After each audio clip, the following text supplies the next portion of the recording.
Yo, what's going on, man? Today is January 31st, 2023. It's your boy Chris, and this is the Cash It with this is not the Cash It with Chris. I need to change my banner. It's my fault. Players mess up too, man. Let me change this real quick. This is the ChrisBeCappinn NBA show. Did not change my background. Clearly I got a lot going on, as you guys can see, but backgrounds change. We live, man. We live and in the present, coming off a pretty good day yesterday. 3-1 on official plays that I gave out, and always looking to build off that, man. I've been saying it throughout the season that I feel like, the more information we get on these teams, the better off we'll be. Also, the sharper the lines will be as well, but we'll start to see some trends with some teams, who's trying to make the playoffs, who's a contender, who's a pretender, right? So it doesn't surprise me because that's why you always keep your unit size appropriate, because it's gonna be times where you take L's, and I feel like that time's already happened for me throughout the season. I'm done taking L's. I'm done having losing nights. The last 2 weeks have been pretty profitable, pretty profitable. I'll share my results here soon, but hit the like button for me if you're new. I always say, man, if you've been watching the show for 2 minutes, just first time in the space or first time on YouTube, hit the like button for me. 2 hours, hit the like button for me. 2 weeks, two months. If you've been rocking with me for it ain't been 2 years yet, but if you've been rocking with me from the beginning, man, hit the like button for me. Subscribe to the shows as well, and let's jump into the slate, man. Let's jump right into it. So I did the recap already. Not gonna really touch on that. Like I said, we had a pretty good night. Let's jump into the actual games, man. So first game up, we got the Heat and the Cavs is the first game that I want to talk about. And I actually, let me go grab my iPad really quickly.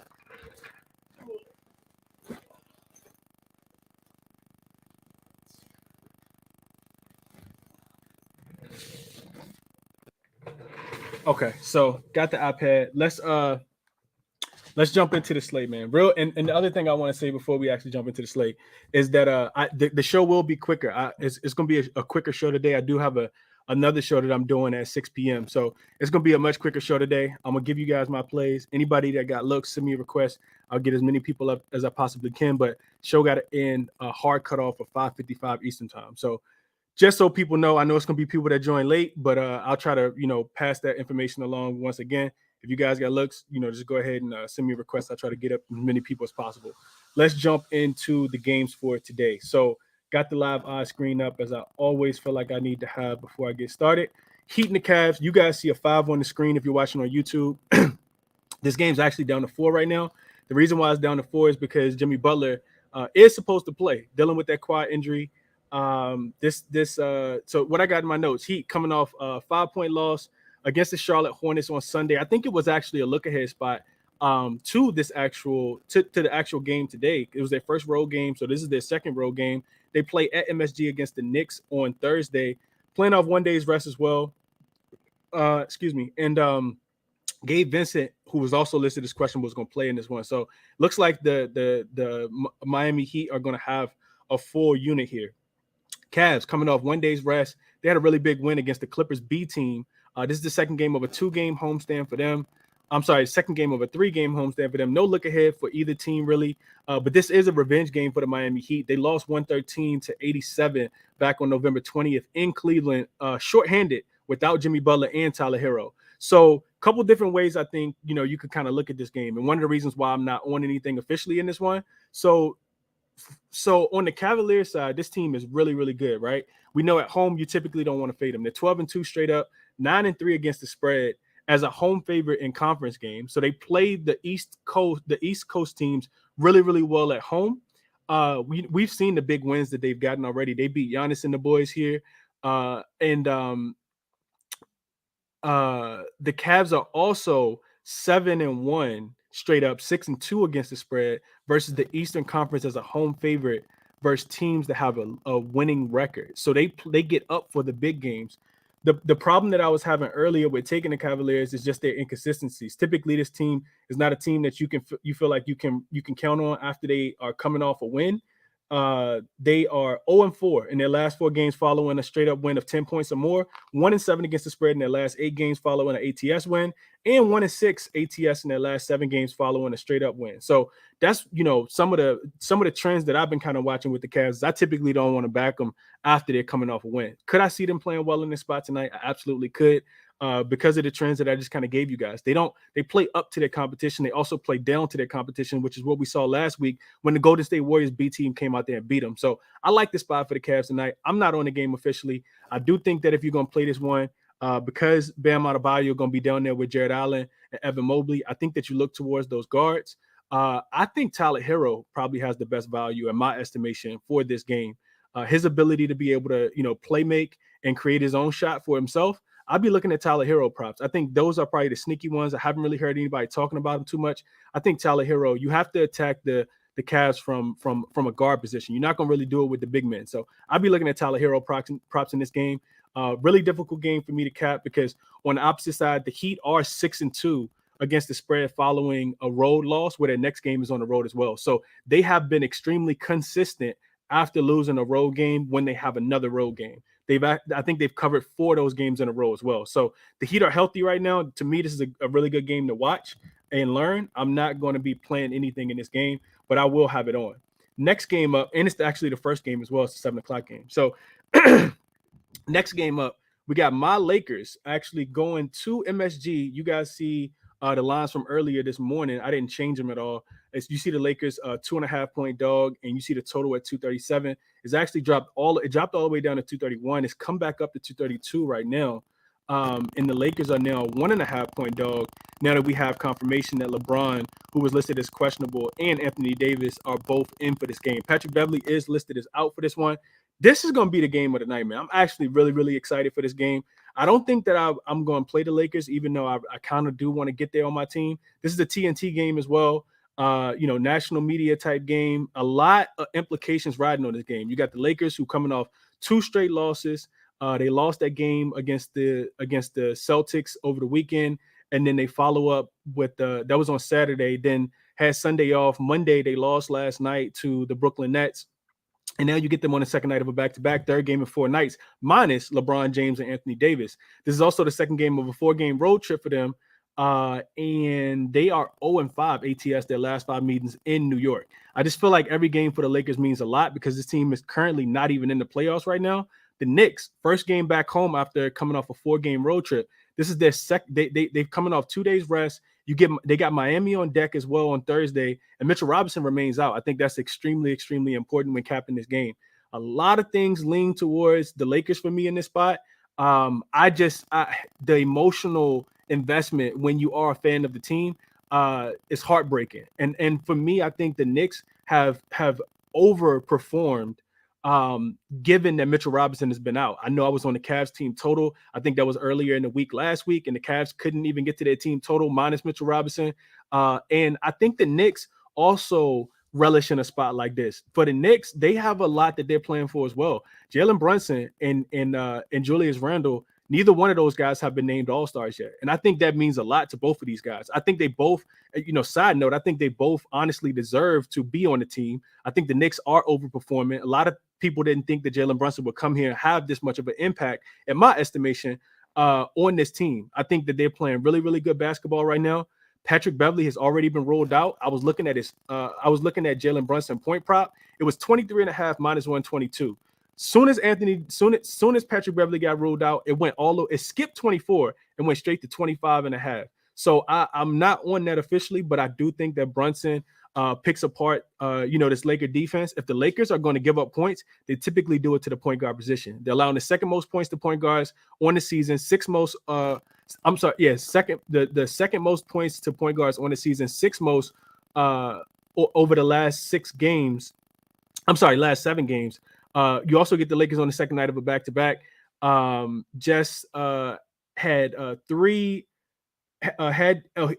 Brunson. He's gone over this number 3 times in a row before clearing it. He went under this number 3 times in a row. I'm sorry. He got the over. Let me slow down. Jalen Brunson cleared his points prop 2 games in a row. Prior to those 2 games, he failed to clear 3 times in a row before clearing it 6 times in a row. So what I'm saying is he cleared it 8 times out of 11 is what I'm trying to say. In the 3 games that he didn't score at least 24 points, he had attempted 13, 14, and 15 shots. Since then, he's taken 25 and 19 shots to clear this number each time. Brunson is over, like I said, in 8 of the last 11 games, and he's averaging 27.8 points, shooting 47% from the field while taking 21 shots. So I do like Brunson tonight, but that's not something that I bet. Also, I think I was really high on Julius Randle earlier, and I kind of still like Randle. If I was going to play Randle, I would look at his points, rebounds, and assists just because he's a guy that does it all for this team. He's over in 8 of his last 11 games, averaging 26 points, 14 rebounds, and 4.9 assists over his last 11 games. Good for 45 points, rebounds, and assists. The reason why I don't like Julius Randle as much is because I feel like Jalen Brunson now has the advantage. So one of those guys gonna go over their PRA. I'm probably not gonna play either one of them, but I do think that those guys have really big games. Also, I talked about this the other day. The Lakers allowing the 3rd most rebounds to opposing teams over the last 5 games. Lakers are bottom tier team when it comes to rebounding the ball recently. I know AD being back is supposed to help that, but hasn't recently. At least not yet, as far as rebounding. The one thing that I like the most in this game is, and I am going to play this, is Anthony Davis rebounds. 9.5, you can get the number at -120, I think is the best odds that I saw. So AD has double-digit rebounds in 5 of his last 6 games. He's seen his minutes increase since his return from the injury. The Knicks will still be without Mitchell Robinson for this game tonight as well. They've taken a hit without Mitchell Robinson. I looked at the numbers, the rebounding numbers for the Knicks with Mitchell Robinson in and with them out. They're averaging 4 more rebounds per game with Mitchell Robinson in this season versus without him. They're right about even. So with Mitchell Robinson in, I think it was 48 rebounds that the team was averaging. The opposing team was averaging 44, and without Mitchell Robinson, it's right about 44 apiece. AD did also, the last time the Lakers played against the Knicks, he did have 17 rebounds in that game as well. I think with the total drop in, the books are telling us this is going to be a defensive game. So I like AD to play about 35 minutes as he did in the Boston game as well, and to get his rebounds absolutely in this spot, especially without Mitchell Robinson. So official play for me, I am on AD over his 9.5 rebounds. And another look that I was looking at in this game, I don't want to put too much in the game, and I think I'd rather play the props than play the sides, and I'm not sure if anybody looked into this. LeBron rebounds and assist line is at 14.5. It's a -113. This is also official play for me as well. So Bron has cleared this. If you just simple, look at StatMuse, Bron has cleared his rebounds plus assist line in 14 straight games. 14 games in a row, he's gone over 14.5 rebounds plus assists. He's averaging 9.2 rebounds on 13.5 rebound chances over his last during that time span, and he's averaging 8.2 assists on 14.5 assist opportunities. Good for 18 rebounds and assists. With the extra day of rest, a nationally televised game, him crying about getting foul calls, I do expect him to play well against the Knicks tonight. And I think that, not having Mitchell Robinson in there for the paint protection will allow him to get to the rim and be able to distribute to others. I also think that adding a knockdown shooter like Rui Hachimura, getting Lonnie Walker back, who's actually played well in his couple games back, I don't think that's going to hurt Bron either, being able to find people. Also, you lose Patrick Beverley, who's shooting about 7% from the three-point line. So that's addition by subtraction. And the last time LeBron faced the Knicks, he had a triple-double. So I like Bron over his rebounds and assist line, 14.5. Bron over his rebounds and assists, 14.5. AD over his 9.5 rebounds as well. Couldn't talk anybody off the Brunson. Over his 25.5, if you could find that number as well. I do think that he's going to be the guy that eats for them. And like I said, I like Randle earlier. He still could get to the line, even though that, I think that the advantage goes to Jalen Brunson now. But I still think that Julius Randle could go over his 42.5 points, rebounds, and assists. So that's what I got for you guys in that game. Let me move along. We got the Hornets and the Bucks next. So I think the spread for this one did, let me see. I think it did come down. Let me check really quickly. I think it came down to 11 is the last thing that I saw. And this one's pretty simple. I talked about this one on the morning show. It's actually my favorite look of the day. So let me get to my notes. So we get Charlotte coming off a 2-game homestand in which they beat the Bulls and they beat the Heat in back-to-back games. They play in Chicago on Friday. That'll be a revenge game for Chicago, and this will be the first game of a 3-game road trip for the Charlotte Hornets. The Bucks on the opposite side, coming off 1 day's rest. They had a 25-point win against the shorthanded Pelicans the other day. in a game that Giannis went for 50. They're on a 4-game winning streak. They've covered 3 of their last 4. They host the Clippers on Thursday. And this is the most important thing I think you could think about this game is the revenge factor for Milwaukee. Charlotte beat this team 138, and I'm regurgitating all this because I said it this morning on the morning show. Charlotte beat this team 138-109 on January the 6th, earlier this month. I don't know if people remember that, but I vividly remember it. It was a Friday evening, and I was like, yo, what the f is going on? Charlotte scored 51 points in the first quarter and never looked back in that game. They were winning by 23 at the end of the first quarter. I think Milwaukee remembers that game. Top spot in this game for me today would be the Bucks. I'm looking at the Bucks in the first half. I like the first half spread just in case for some reason, the Bucks kind of stumble out the gate, which I don't anticipate. I just been kind of 50-50 on a lot of these first quarter spreads. I think the first half spread being 6.5 is actually my top look of the day. So couple stats and trends that kind of support that. You look at the Hornets, they are 0-4 straight up, 0-3-1 against the spread, facing an opponent that they've already beaten this season, losing by an average of about 12 points. So that's really close and tight on the full spread. They're losing the first half by an average of 13 in that spot. 5-point margin in the first quarter, which I think the line right now in the first quarter is about 4.5 or 4, which is why I said I like the first half better, just in case the Hornets aren't down 2 possessions at the end of the first quarter. You look at the Hornets as away dogs in conference games. They're losing the first quarter by almost 4 points, but they're losing the second quarter by about 3 points as well. So the stats to me back the first half more so than the first quarter. But I couldn't talk anybody off the first quarter either. I think the Bucks absolutely come in here and slaughter the Hornets, who are actually playing a lot better. This team, the Hornets are, I think, top 8 defensively last 3 games. They're getting healthier as well. We know LaMelo just came back. Gordon Hayward is also back in that lineup as well, but they're still without Kelly Oubre Jr. And I think they got a couple other guys out, but I don't care who they got. The Bucks right now are playing really, really good basketball. I watched the post-game interview with Giannis, and he looked like he about to be turned up. So that's what I like, man. My favorite play would be the Hornets first half spread -6.5 official play for me in that game as well. So that's three looks that I gave you guys. Bucks first half -6.5, AD over 9.5 rebounds, Bron over 13.5 rebounds plus assists. So that excuse me, that's what I'm looking at there. Next game up is the Clippers and the Bulls. So the Clippers are laying now they're down to 2.5. So even better number. Clippers are laying 2.5 points as away dogs in this spot. Total has come down from 230 down to 225. So what you guys see on the screen is not accurate as far as the total order spread. Totals come down. I'm not 100% sure why it's coming down, and I didn't see anything right before I started the show, but I do got 36 comments. Maybe you guys are trying to tell me something. Let's see. What up to the chat, man? Sam in here, RC in here, JR Sports, Swaggy.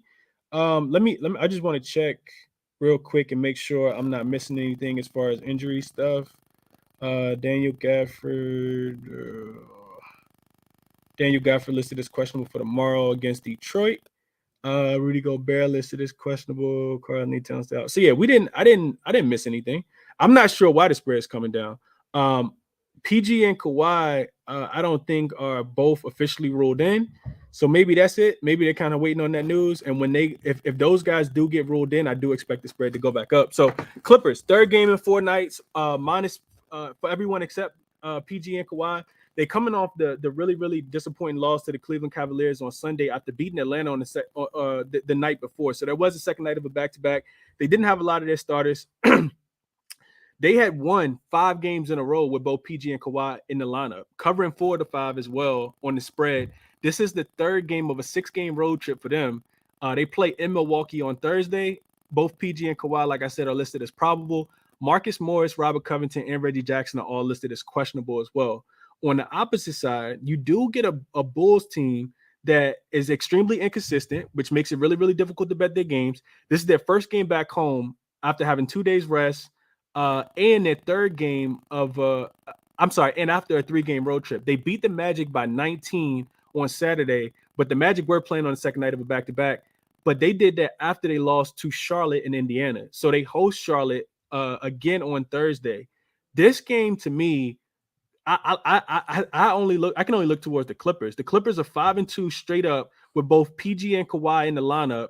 5-1 if you factor in, and this is the most recent games, the most recent 7 games, because I think there is something to the Clippers playing well, really, really recently. So if you factor in that their opponent doesn't have a winning record, which the Bulls don't, the last 6 games were both PG and Kawhi in the lineup. They're 5-0 straight up, 4-1 against the spread, with 2 games over the Spurs, but they do have pretty quality wins against the Dallas Mavericks, in Dallas, against the Lakers, and the Hawks as well. They won 4 of their last 5 games by double digits as well.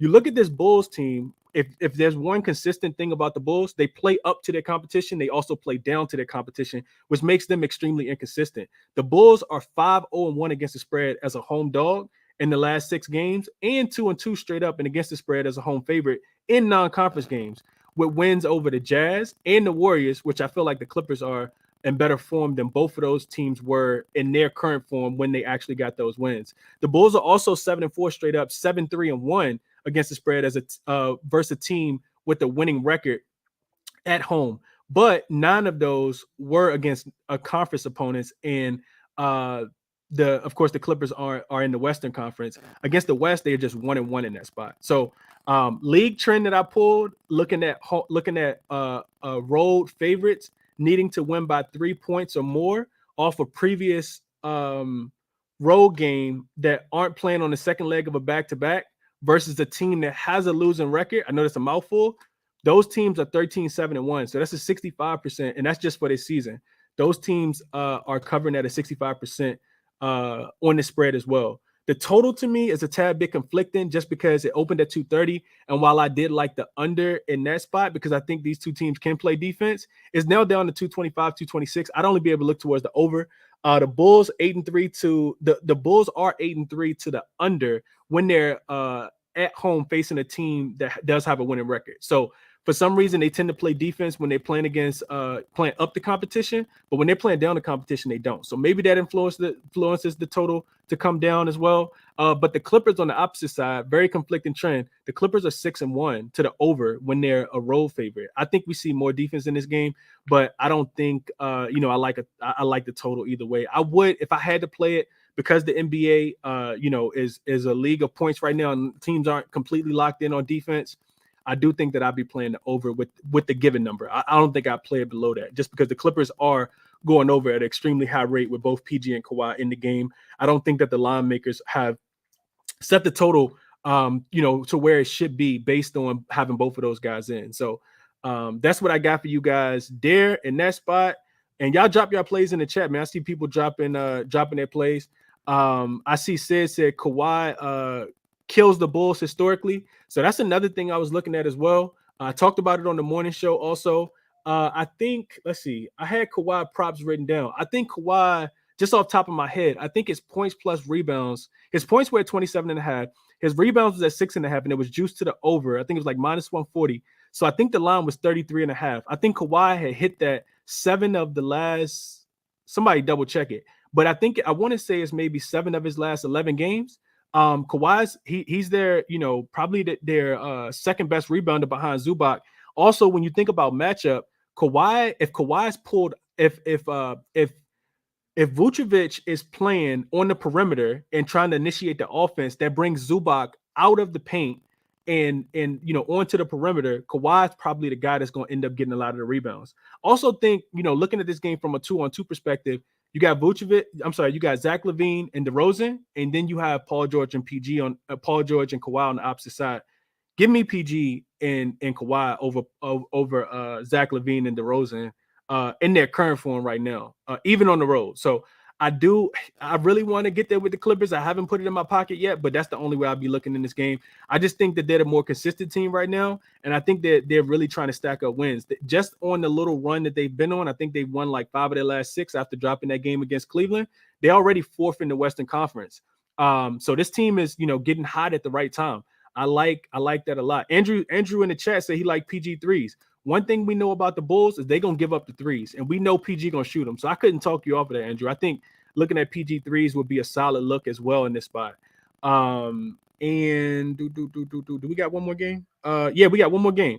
So no official play for me in that game, but a strong look. At the Clippers, I'll probably end up taking the Clippers minus the 2.5. I like that number even better than the 3. I think they could win this game by 2 possessions, if I'm being honest. The Bulls will probably be motivated. Like I said, they typically play up the competition, but I like the Clippers, and I like the over in that spot, especially with the total coming all the way down to what the number is now. Last game up real quick, and then I'll get up a few people before I jump off, is the Pelicans and the Nuggets. So crazy game, because the line this one opened at 8. It came down, it was at 7.5 when I made the banner this morning. Total opened at 233, 234. It's down to 231. So people are expecting, based on the number, the opening number, people are expecting the Pelicans to come out here and play defense clearly, and they're expecting them to keep it closer than what the point spread had indicated. This is a really difficult game to cap, and I didn't really want to get too involved with it. On one side, the Pelicans have lost 8 of their last 9. Lost 8 in a row, and 9 of their last 10. They failed to cover 3 in a row, and this is the second game of a 3-game road trip for them. They play in Dallas on Thursday. Ingram and CJ didn't play in the last game, but both of those guys are listed as probable for this game. The Nuggets, first home game after a 3-game road trip with 2 days of rest, and they failed to win either of their last 2 games. They did cover against the Bucks, but then they lost that game and didn't cover after having a huge halftime lead, a double-digit halftime lead in Philly on Saturday. So, all of the factors taken into consideration, it's a really difficult game for me to cap. I also think you got to look at, one of the things I looked at was the Nuggets when this team is playing, look ahead spot. They do have Golden State on deck on Thursday. Season series for these 2 teams are 1-1. The Pelicans won at home, and Denver won by 1 in New Orleans in January. So the Pelicans got their win earlier in the season when they were at full strength, of course, with Zion. Of course, they'll be without Zion tonight. And then Denver had to fight hard in that game in New Orleans. New Orleans came back in that one and won that game by 1 point. So I know Jamal Murray is listed as questionable in this one. I would definitely want to, make sure I have that information. Seems like a desperation spot for the Pelicans, but I'm pretty sure the Nuggets are going to try to come in here and want to get a win as well. The Nuggets do struggle, however, coming from road to home. This team is just 5-7 against the spread when their last game was on the road and they're coming home. I also looked at the Nuggets when they have a look ahead spot against the Warriors specifically. This is something that my guy RC put me on earlier in the season. Since 2021, when the Nuggets are 5-5 straight up, but they're only 2-8 against the spread in the game that they played before playing against the Golden State Warriors. So I think that's pretty interesting and pretty telling, right? Maybe the Warriors are always on their mind. This team is just 2-8 against the spread in their last 10 games before playing the Golden State Warriors dating back to 2021. I know a lot of those teams didn't have Jamal Murray and Michael Porter Jr., but I think that's a pretty telling stat. 7 of those 10 games also went over the total, so maybe they're just not locked in defensively. But I don't really have a play in this one. I can see this game going either way. I can see the Nuggets coming out here and smashing the Pelicans. Brandon Ingram, I think this is his 3rd game back. He should be getting in better form. I know he shot the ball a lot in his first game back, but he didn't play extremely well. So he should be kind of getting back in form. For me, the Pelicans are a team I just kind of want to watch and see. I'm definitely not catching that falling knife of thinking I'm gonna bet them plus the 6.5 that it's at now, and thinking that they're gonna come out here and actually win a game. Just based off current form. The Nuggets also need a win because they're off 2 straight losses as well. Getting back home in front of their home crowd. Spreading this one is coming down, like I said, to 6.5. So if you want the Nuggets, you're getting a better number now than what it opened at. And if you want the Pelicans, you definitely should have hopped on them already. So that's what I got for you guys. Best bet of the day for me would be the Bucks first half minus the 6.5. AD over his 9.5 rebounds. Bron over his 13.5 rebounds plus assists. And then I'm probably going to end up getting there with the Clippers minus the 2.5. And I'll be looking at Kawhi as well. Over 33.5 points plus rebounds. Patrick Williams going to have his hands full tonight. Kawhi has been extremely efficient recently too. So I got about 10 minutes left. I got to cut the show off early because I do got another show that I'm about to do at 6 o'clock. Eastern time. So I'm gonna get a couple people up. Hit the like button for me if you guys can. Also, subscribe to the YouTube show as well. Check out the podcast that I'm doing every single morning, Cashed It with Chris, on all podcast streaming platforms. Leave me a review over there as well. And send me a request if you guys got anything. Try to make your analysis pretty quick, and we'll keep it moving. What up, Godspeed? How you doing? You up first. Godspeed, can you hear me? Hello? Yeah, what's up, man? How you doing? What up? I'm good. How you living? I'm good, bro. I'm good. What we looking at tonight? I'm in agreement with you on the Bucks. They lost by 30. They got the brakes whooped off of them in front of their home crowd in Milwaukee. So I'm targeting Joe Ingles, who come off the bench. I got him with 3 assists and 1 3-pointer made at -110. He hit 1 3-pointer made in 15 out of 18 games, and he had 3 assists in.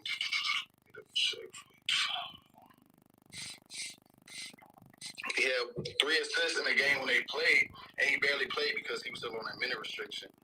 But he averaged 3.7 in the last 10 games, and I know it's going to be a fast-paced game because Charlotte like to go up and down. So I'm looking at Milwaukee to take care of business, and for Ingles to get a little bit more playing time because they're going to look to rest their starters. That's all I got for you. Okay. So Joe Ingles 1 3 and 3 assists is what you said, right, Godspeed? Yeah, at -110 on DK. -110. That's a spicy little play that a lot of people probably ain't gonna be looking into. Okay, I like it. Hey, Stephen, tell me about best of luck, Godspeed. Stephen, tell me about this about our game tonight, man. We head to head tonight. What we doing with it, man? Hey, first off, I hope you're doing well, bro. Appreciate you having me. Absolutely, bro. Absolutely. I think you kind of hit it out the park. That AD rebounds, just we were right there with Jared Allen. Well, we had him a couple of weeks ago on that. And if you look at this game, AD, when he goes over 25 minutes, he's something like 10 for his last 10 on the rebounds. Another thing I kind of like with that is if you take it up to 12, because I agree with you, I think he's going to run about 34, 35 minutes.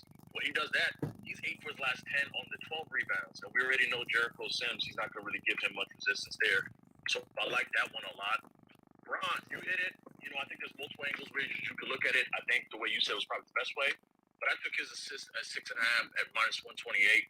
I'm going to bring my Knicks fandom into this. My entire life, I've watched the Knicks give up big games on prime time to players. And if there's a record at stake, auto bet it every time. So Bron tonight, if he gets 7 assists, which his line is at, he's going to tie Mark Jackson for 5th all-time on the assist list. So I just think the Knicks, Mark Jackson, Bron, MSG, it's all lined up right there. And I even took him up to 8, because if he gets the 8, he moves up to number 4 and ties Steve Nash. So I just think it's all lined up there. And I'll make it really quick. I think this is a big mismatch for the Lakers as far as the backcourt. They're ready to guard point guards. Brunson's line's already too high. Quickly is where I went with that too, because that 13.5. Because when the second unit comes, I think that's where the game's going to be won or lost. They have nobody to check this guy. He's going to be in the lane at will. And his line's at 13.5. That's the line he's covered, I want to say, like 5 of the last 7. And I just think at home, Quickly's going to do his thing here. And the last one I'll give, this is just pure gut feeling, but Quentin Grimes at 2.5 threes at +152. Now, I wouldn't take this if you're for the weak of heart, because it's always a roller coaster with this guy. He's going to be open for 7 to 8 threes, and you got to pray that his jump shot is working that day, because he's going to get to 2. It's just going to be, please get to 3. And the reason I took it is, last game versus the Nets, he caught a lot of heat because he missed a lot of wide open threes on the perimeter. The fans were giving him a ton. The media was asking Tibbs about it. And Tibbs was saying that he's still telling him to keep shooting. And he also got named to the Rising All-Stars tonight. So I just kind of look at it as like, you know what? He's at home. Like, he's a guy who's like hit or miss. It's +152 for a guy who's going to shoot 8 wide open threes, and you just need him to make 3. So, not for the faint of heart, but I really like that Quentin Grimes for 3 threes. Quentin Grimes for 3 threes. Okay, somebody got to shoot him. I mean, he's going to shoot him. We just don't know if he's going to go in. Right. No, that's a fact. Okay, hey, best of luck to your Knicks tonight, man. I want to ride with my Lakers, but I'm not. You don't even mean that. Yeah, man, Absolutely, bro. Absolutely. Let me kick it to Mitch real quick, and then Dream, I'm coming to you. What up, Mitch? Hey, what's up, Chris? How you doing? I'm good, my brother. What's going on? How you doing? I'm good. I'm in the car, so I'm gonna keep this quick. Hopefully, don't hear too much background noise. But so I got DeRozan. I got 2 assists today. Both of them at 4.5. One of them is DeRozan at 4.5 plus 106 plus 105. He's last 6 of 8, last 12 of 16, so he's sitting at a 75% clip lately. Clips are limiting assists to guards, to forwards and shooting guards, but they are giving up the most. They are giving up the 7 most dimes to point guards and the 3rd most dimes to point guards over the last 7 games. So those dimes got to go somewhere. I was looking at Chicago. They don't really have a point guard who's ball dominant, and DeRozan's got the 2nd highest usage rate of any forward in the game other than Tatum. So I think those assists got to go somewhere. I think, like you said earlier, with Kawhi and George, defending him, he's gonna have to dish out to somebody, and I think he's gonna hit his 5 assists. And quick thing, he's hit 50 and 35 points his last 2 games versus the Clippers. DeRozan has, and George was in those games, both of those games. So I can't talk you off his points, but I don't think that Paul George is going to try and let him go off for over 30 again tonight. So I think he really limits his scoring and goes for his assist.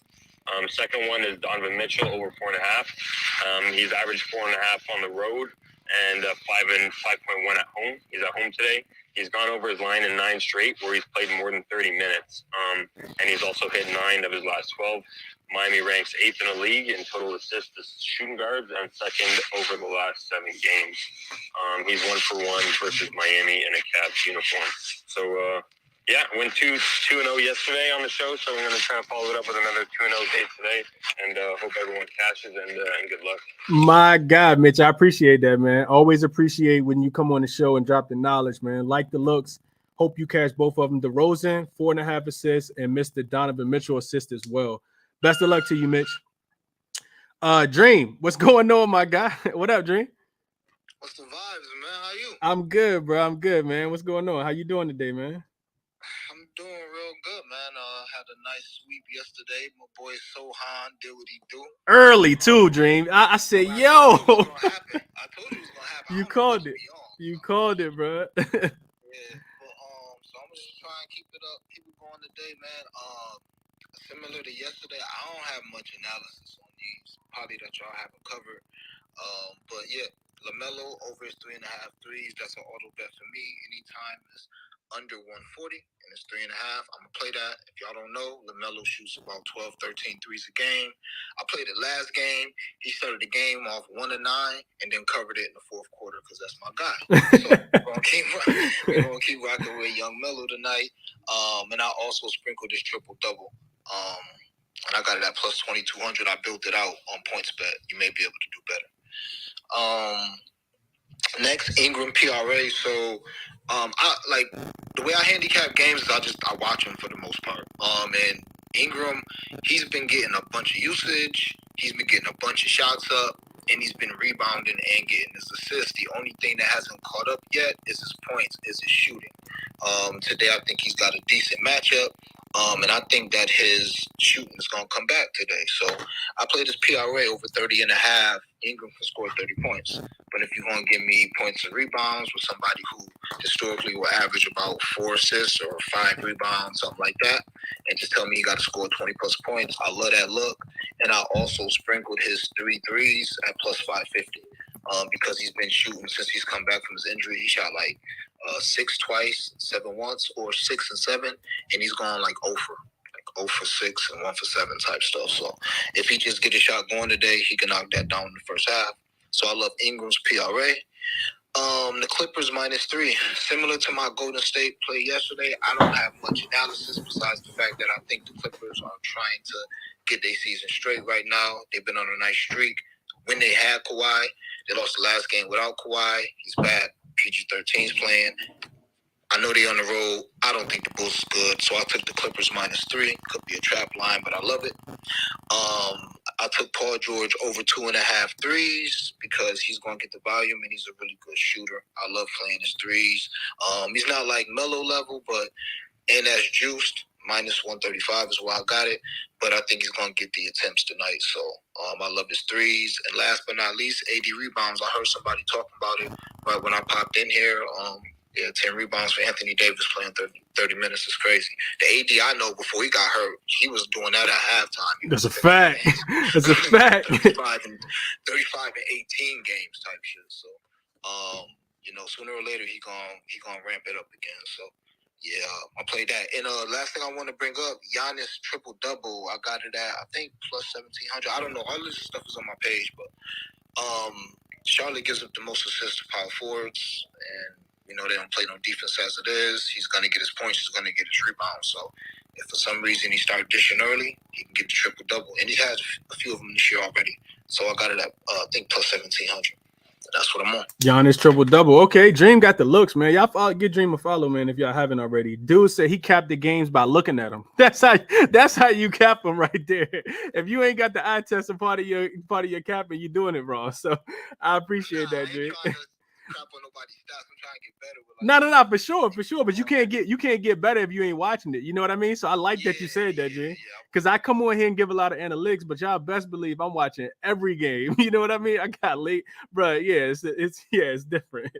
It's different, Jay. But I appreciate you. I appreciate you in the looks, man. It is 5:57. Like I said, if you guys join late, I do have to jump off early today because I'm about to do another show in 2 minutes with my guy Jay Money. So me and Jay about to do a show, go over the games. He gonna give you guys some looks as well. I tweeted the link out, and I'm gonna jump into that chat. But real quick, if you guys jumped in late, I am on the Bucks first half -6.5. I'm on AD rebounds over 9.5 as well, and I'm on Braun over his 13.5 rebounds plus assists. Probably gonna get there with the Clippers. Haven't played it yet. Like the Lakers on the money line, haven't played it yet. And I do think the Cavs win today as well. I'm just not sure if they cover that spread. But those would be my top looks for the day, man. 3 officials. Best of luck to you guys. Hit the like button for me on the tweet. Subscribe to the YouTube page as well. Appreciate everybody for rocking with me as always. All the speakers for giving out the valuable information and capping the games the way that you guys do. Let's cash together collectively as a community. Tomorrow is Wednesday. We got a huge slate. Already looking ahead to some spots. And we'll get there tomorrow, man. Best of luck to you guys, and join the show for Jay Money show in a few minutes as well. Good luck to everybody tonight.